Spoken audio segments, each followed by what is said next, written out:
आज सुंदर एक कथा एक दृष्टान्त आपनादेर देव एकटु मन दिये शुनबेन। नवद्वीपेर माझे गौरहरि प्रतिनियत तार प्रिय भक्त श्रीवास अंगने हरिनाम कीर्तन करें। श्रीवास पंडित हच्छेन सत्यत्रेता द्वापर जुगेर जिनि देवर्षि नारद, এই কলিতে তিনি হয়েছেন শ্রীবাস পণ্ডিত। এই শ্রীবাস পণ্ডিতের ঘরে মহাপ্রভু ভক্তদের নিয়ে হরিনাম করে। একটু মন দেবেন মা কথার মধ্যে। প্রতিদিন প্রভু আমার ভক্তদের নিয়ে হরিনাম করে, আর শ্রীবাস পণ্ডিতের স্ত্রী মালিনী প্রভু সেবা ভক্ত সেবার আয়োজন করে, রন্ধন করে। প্রতিদিন মালিনী রন্ধন করে, কিন্তু ভগবানের কি অপূর্ব লীলা। তিনি কি করলেন, শ্রীবাসের একমাত্র পুত্র হঠাৎ মারা গেল। যেই সন্তান মারা গেছে বাবা, তখন মহাপ্রভু শ্রীবাসের ঘরে হরিনাম করছে মা। আর সেই সময় শ্রীবাসের পুত্র প্রাণ ত্যাগ করেছে। যেই না সন্তান মারা গেছে, সন্তান মারা যাবার পর সন্তানকে কোলের মধ্যে করে নিয়ে তার স্ত্রী মালিনী কাঁদছে চিৎকার করে।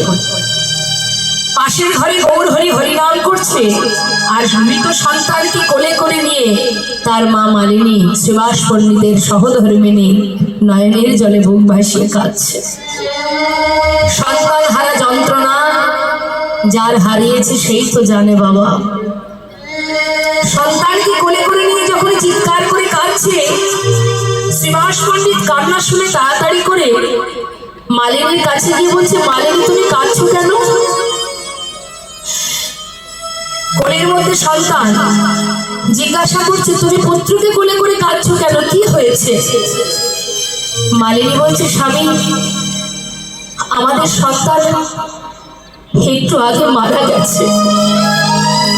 স্বামী, যে ঘরে স্বয়ং মহাপ্রভু বিরাজমান, যে ঘরে ভক্তদের নিয়ে প্রভু আমার হরিনামে ডুবে আছে, সেই ঘরে এমন অমঙ্গল কেন হলো স্বামী? আমাদের একমাত্র পুত্র, সে যে আমাদের ছেড়ে চলে গেল, বলো স্বামী। প্রভু আমাদের ঘরেই আছে, আমাদের ঘরে থাকা সত্ত্বেও কেন এমন অঘটন ঘটলো, কেন এমন হলো? শ্রীবাস পণ্ডিত বললেন, মালিনী শান্ত হও। দেখো, যার হাতে যতটুকু সময় আছে সে তো সেইটুকু সময়ই থাকবে। সন্তানকে ধরে রাখার ক্ষমতা তোমার আমার কারোর নেই, কিন্তু মালিনী আমাদের সৌভাগ্য এটাই, আমার সন্তান যখন মারা গেছে তখনই আমার মহাপ্রভু গৌরহরি আমারই ঘরে ভক্তদের নিয়ে হরিনাম করছে। এটা তো কম পাওয়া নয় মালিনী, যে আমার সন্তান হরিনাম শুনতে শুনতে চলে গেল। এটা তো কম পাওয়া নয় মালিনী, তোমার কাছে করজোড়ে মিনতি করছি, এমন করে চিৎকার করে কেঁদো না। কেন জানো, পাশে যে আমার গৌরহরি হরিনাম করছে, যদি একবার তোমার কান্না শুনতে পায় তাহলে যে প্রভুর হরিনামে বিঘ্ন ঘটে যাবে। জানো মালিনী, প্রভু যদি কষ্ট পায়, প্রভুর যদি হরিনামে বাধা সৃষ্টি হয়, আমি কিন্তু সইতে পারবো না মালিনী, আমি নিষেধ করছি তোমায়। মালিনী বলছে, স্বামী একমাত্র সন্তান প্রাণ হারিয়েছে, মৃত সন্তান আমার কোলে, আর তুমি তার বাবা হয়ে আমাকে কাঁদতে নিষেধ করছো। তুমি কেমন পিতা স্বামী, একটিবার বলে দাও আমি কি করে নিজেকে ধৈর্য ধরে রাখবো? শ্রীবাস পণ্ডিত বলছে, মালিনী আমি যেটা বললাম সেটা ভালো করে শোনো। আমি বারবার বলছি তোমার, তুমি যেন চিৎকার করে কেঁদো না, তোমার কান্নার শব্দ যেন প্রভুর কানে না পৌঁছায়। যদি প্রভুর হরিনামের বাধা সৃষ্টি হয় মালিনী, আমি তোমায় বলে যাচ্ছি এই প্রাণ আমি আর রাখবো না। কোন রকমে প্রভুর যদি হরিনামে বিঘ্ন ঘটে, ওই গঙ্গা মালিনীর বাক্য উপেক্ষা করতে পারলো না বাবা। ঘরের মধ্যে মৃত সন্তানকে কোলে করে নিয়ে এমন ভাবে কাঁদছে যাতে প্রভু শুনতে না পায়। কিন্তু বাবা, তার কি আর কিছু জানতে বাদ আছে মা? কিছু বাকি আছে জানতে? সে তো সবই জানে। এদিকে শ্রীবাস পণ্ডিত মালিনীকে সান্ত্বনা দিয়ে পাশের ঘরে এসে দেখছি প্রভু হরিনামে মেতে আছে। শ্রীবাস পণ্ডিত চিন্তা করছে, আমাকে হরিনামে ডুবে থাকতে হবে, না হলে সন্তানের কথা মনে পড়ে যাবে, আর সন্তানের কথা মনে পড়লে আমি নিজেকে স্থির রাখতে পারবো না। তার থেকে যদি হরিনামে আমি মেতে থাকি তবু তো ভুলে থাকতে পারবো, প্রভু বুঝতে পারবে না। তাই প্রভু যাতে কোনো রকমে বুঝতে না পারে, তাড়াতাড়ি করে শ্রীবাস পণ্ডিত গৌর হরির সাথে হরি নামে ডুবে আছে। হরে কৃষ্ণ হরে কৃষ্ণ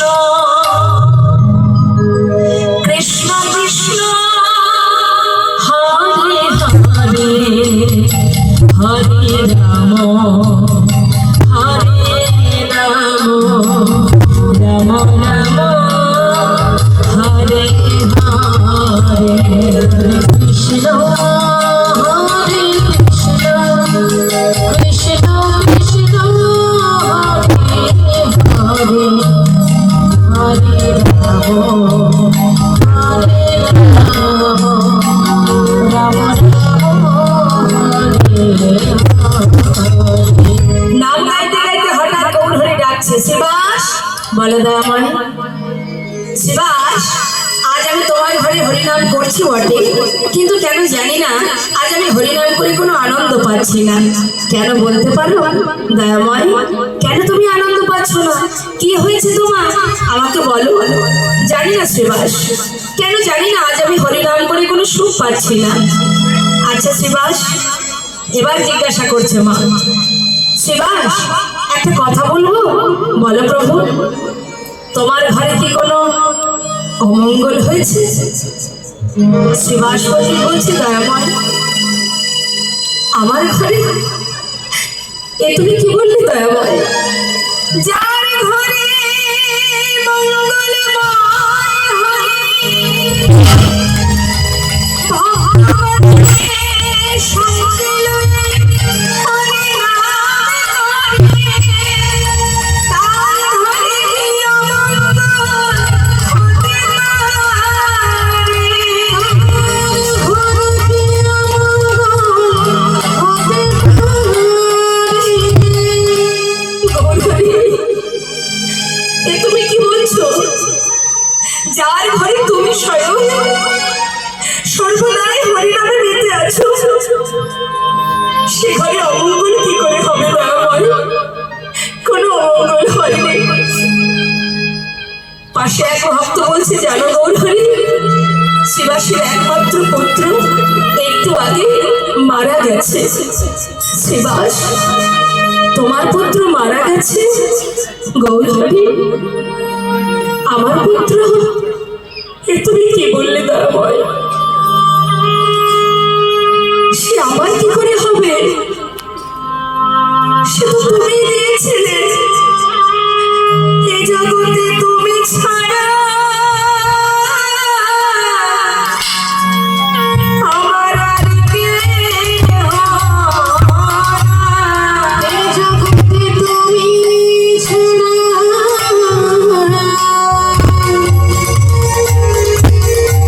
আমার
ধীরে ধীরে সেই মৃত সন্তানের কাছে গিয়ে দাঁড়ালেন মা, আমাদের মতো জীবকে শিক্ষা দেওয়ার জন্য।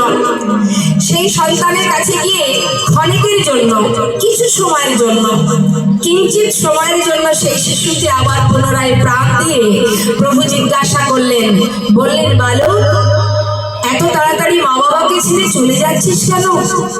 সেই শিশুটি বলে উঠলেন, কে কার মাতা, কে কার পিতা? তুমি মাতা, তুমি পিতা, তুমি ভাই, তুমি বন্ধু। তাহলে সন্তান যে কথাটা বলল, পিতাও সেই একই কথাই বললেন, তাই তো মা? হ্যাঁ, শ্রীবাস পণ্ডিত কি বললেন? প্রভু, তুমি আমার পুত্র, তুমি আমার স্বামী, তুমি আমার সব। সন্তান সে একই কথা বললেন, তুমি মাতা, তুমি পিতা, তুমি ভাই, তুমি বন্ধু। এইটুকু কথা বলার পর সে আমার প্রাণ হারালো। মালিনী দেবী কাঁদছেন, সন্তান হারিয়েছে, কে আর মা বলে ডাকবে? গৌর হরি বললেন, আজ থেকে আমি তোমার সন্তান, আজ থেকে আমি তোমায় মা বলে ডাকবো। তাই গৌর হরি বল। সেই দিন থেকে শ্রীবাস পণ্ডিতের স্ত্রী মালিনীকে গৌর হরি মা বলে ডাকতেন। এক সন্তান হারিয়েছে আর এক সন্তানকে পেয়েছে। তাই মা গো, এই জগৎ মাঝারে আমরা যা কিছু আগলে নিয়ে বসে আছি, জানবেন কাতব কান্তা কস্তে পুত্র সংসারয় বতিব বিচিত্র নলিনী জলগত কারণগত অদ্ভুত অতিশয় জপন। কেউ কারণ নয়।